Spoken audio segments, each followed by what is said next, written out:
이게 진짜인가? 내가 잘못 들은 게 아닌가? 라는 순간 생각을 몇 번 했었고 이게 지금 사실이 감동이 맞는지 밀려오고 싶어서 나오는데? 어떻게 홍보가 올라오는데? 사실 맞나 싶어서 인터넷으로 검색을 해보고 속보가 맞구나, 내가 들은 게 맞구나 확인하고 그랬습니다. 그 헌재 결정문 받아봤을 때 김지수 담당 변호사 김지수 이름이 딱 올라가 있잖아요, 그죠? 네. 그 보고서는 어떤 느낌이었어요? 아, 참 감사하다. 이런 의미 있는 일을 같이 함께하게 제안을 해줘서 참 신기하다. 대리인으로 맡은 사건에서 이렇게 위헌 결정이 난다는 게 그런 액자로 만들 계획 있어요? 생각이. 예, 캡처해가지고 프린트해서 걸어놔야 될 것 같아요. 얼마 봤어요?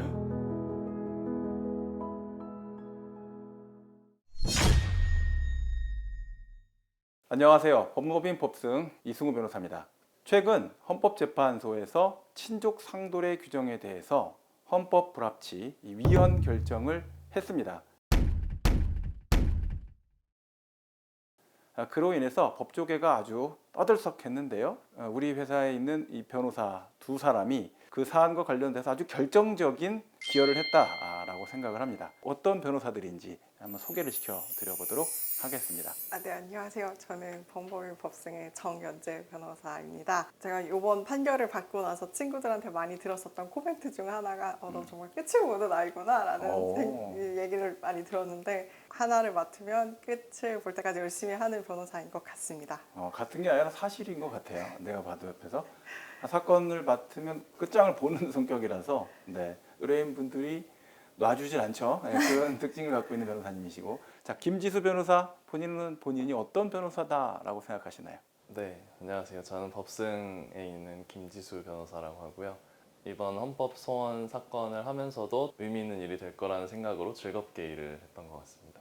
그 고등학교 다닐 때 수학 좋아했습니까? 수학을 안 좋아해서 문과를 1학년 때까지는 좋아했던 것 같습니다. 굉장히 논리 정연한 느낌을 받거든요. 그래서 아마 끝을 보는 그런 노력과 논리 정연함이 결합이 돼서 좋은 결과를 이끌어낸 게 아닌가, 뭐 이런 개인적인 생각도 좀 드는데, 주변 반응은 어땠습니까? 정 변호사. 같이 하셨던 분들은 너무나도 같이 좋아해 주셨고 정말로 너네가 신청한 한 사건이 포함이 되어 있냐라고 정말이냐고 묻는 친구들도 있었고, 거리를 둬야 될 것 같고 친구하고는. 그리고 또 하나는 저희 동료 변호사님께서 우스갯소리로 경찰에 일을 만들어준 변호사가 여기 있다고 말하겠다라는 식으로 축하해 주셨습니다. 그래요. 네. 이 사건 이제 진행하면서 우리 김지수 변호사는 어느 순간이 가장 기쁘고 보람이 있었어요? 이따가 결정 나온다 2시에 그런 얘기를 하는데 속보가 떴다는 거예요. 그 헌재에서 친족 상도례 관련 그 결정을 이따가 한다. 속보가 나왔다는 거는 뭔가 위헌 결정을 하려는 그 암시 아닌가라는 생각이 들면서, 또 옆에 있는 변호사님들이 오늘 역사가 바뀌는 날이다. 이런 얘기 들었을 때도 기뻤던 것 같습니다. 자, 이제 우리끼리 뭐 즐거운 거는 이제 즐거운 건데, 구독자분들 또 시청자분들께서 뭔데 니네끼리 이렇게 즐거워 이렇게 생각할 수 있을 것 같거든요. 어떤 조항들이 이제 문제가 돼서 우리가 헌법재판소에 헌법소원을 이제 제기하게 됐는지. 이번에 위헌 결정이 난 조항은 형법 328조 1항 조항인데, 강도죄와 성괴죄를 제외한 재산범죄를 그 친족에게 범했을 때는 형면제 판결을 내리도록 되어 있는 그런 규정입니다. 이제 조금 더 보완해서 이제 좀 설명을 드려보면, 친족 상도례의 핵심에 해당되는 이제 중심에 직계혈족이라는 게 있거든요. 그래서 할아버지, 할머니, 아버지, 어머니, 그리고 이제 자녀, 이렇게 이어지는 이제 직계혈족 간에는 강도, 손괴 이 죄를 빼면 대부분의 죄입니다. 사실은 사기죄, 횡령죄, 뭐 배임죄, 그런 죄들에 대해서는 형이 면제된다. 이렇게 되니까 수사기관에서 뭐 형 면제 판결 받으려고 우리가 수사를 할 이유가 뭐냐 해서 이제 공소권이 없다라고 판단을 그냥 해버리죠. 그래서 불기소 처분이 다 이루어지다 보니까 실제 이제 수사가 이루어지지 않는 이제 그런 상황이잖아요. 실제 우리 가족 사이에서 재산 범죄가 정말 많이 생기거든요. 뭐 가까운 예로 박수홍 씨 사건도 있었고 박세리 씨 사건도 있고, 그 친족 상도례 규정에 어떤 부분들이 좀 상당히 문제가 있다라고 생각을 했는지. 사실 가족 간의 문제는 뭐 가족 안에서 좀 해결해야 된다는 취지가 있는 거잖아요. 네.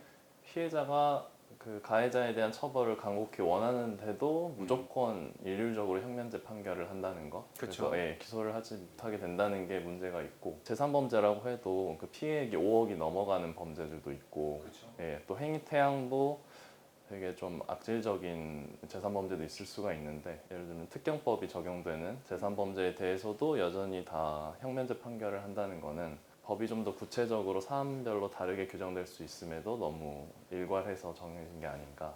헌법 소원 관련된 청구서에도 기재를 좀 하셨나요? 상대방이 잘못을 했다라고 생각을 해서 경찰에 고소를 하게 되면은 가장 중요한 권리 중 하나가 재판에서 진술할 권리인데 그러한 부분에 대해서는 그 피해자분들이 행사를 할 생각조차 하지 못한 채로 그냥 가족이 돈을 가져갔으니까 뭐 그냥 민사적으로만 돈을 달라고 반환을 요구한다는 등 그칠 수밖에 없다는 점에서 조금 비판이 있었던 것 같습니다.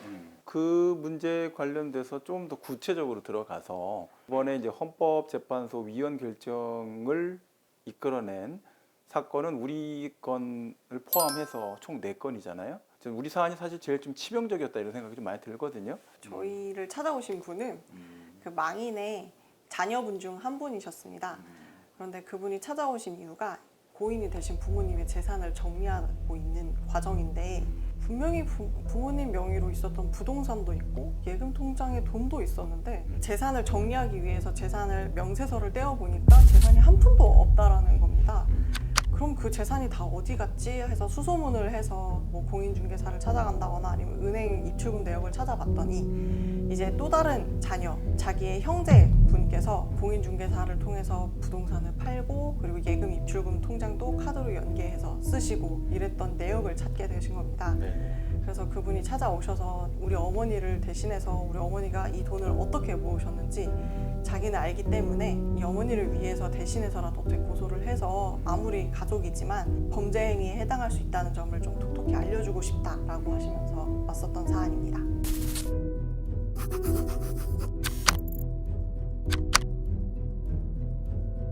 사건 당사자인 의뢰인분의 반응은 어땠어요? 이제 자신이 한 행동에 대해서 조사를 받고 얼마나 잘못된 행동인지 조금 반성할 수 있는 시간을 갖게 되었다는 것에 너무 기뻐하셨었고요. 두 번째로는 자기는 이 헌법 소원을 청구한 당사자이지만 자기 말고도 주위에 이런 사건들이 되게 많은 걸로 아는데 그런 사람들도 이제 뭐 고소를 진행할 수 있게 되었다니까 뭐 더 좋다고 그렇게 반응해 주셨습니다. 그래요. 설마 했는데 이게 되네요 이런 걸 보내셨더라고요. 근데 전 될 것 같다 생각은 했거든요. 근데 물론 그런 의사결정하는 것과 실제로 청구서를 아주 구체적으로 같이 작성하는 문제는 또 별도의 차원의 문제라고 생각하고 그 점에 있어서 아주 논리적이고 아주 치밀하게 이제 구성을 해준 그 두 변호사의 노고가 반짝반짝 빛난다 이렇게 생각이 돼요.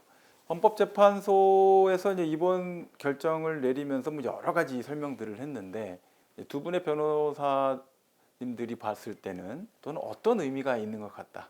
뭐 형면제 판결을 하게 되는 재산범죄 종류가 좀 범위가 좀 축소될 수도 있고 아니면 뭐 친고죄나 반의사불벌죄로 바뀔 수도 있고 재산범죄마다 조금씩 적용이 달라질 수도 있을 것 같은데 그렇게 되면 기존에는 단순히 그 형법 328조 1항 친족에 해당한다는 이유로 뭐 피해를 당했어도 그냥 혼자 감내할 수밖에 없고 뭐 민사상으로밖에 해결할 수밖에 없었던 피해자분들이 이제는 형사적으로 가해자를 처벌할 수 있게 되고 가족의 재산에 대한 어떤 인식도 그 사회적으로 크게 개선되지 않을까. 자, 이제 가족 간의 재산 범죄 사건으로 이제 힘들어하시는 분들이 제가 보니까 정말 많은데 그런 분들이 찾아오시면 우리 김지수 변호사는 이제 어떻게 상담을 해주시겠습니까? 가족 간의 재산 범죄가 이루어졌더라도 전처럼 피해자 유서와 무관하게 뭐 형면제 판결이 되거나 공소권 없음으로 뭐 불기소 처분이 되거나 하는 일이 더 이상 발생하지 않을 것이기 때문에 피해자의 의사를 최대한 존중해서 처벌을 원하신다고 하면 그 부분에 대해서 수사가 충분히 진행될 수 있도록 저희가 이제 고소 대리인으로서 조력하겠다고 약속드릴 수 있게 될 것 같습니다. 소감을 이제 마지막으로 한번 들을게요. 계속해서 문을 두드리다 보면은 이런 문제점들을 자각하게 되고 일반적인 법관정의랑 맞지 않는 조항들이 있다면 바뀔 수 있는 여지가 있는 제도이구나를 알게 되었습니다. 네. 오늘 법승 TV를 시청하고 계신 분들께 제가 가장 드리고 싶은 말은요. 이 법제도나 대법원의 판례 이게 이게 굉장히 견고한 건물 같지만 사실은 시대가 지나고 나면 무너져야 될 것들도 굉장히 많습니다.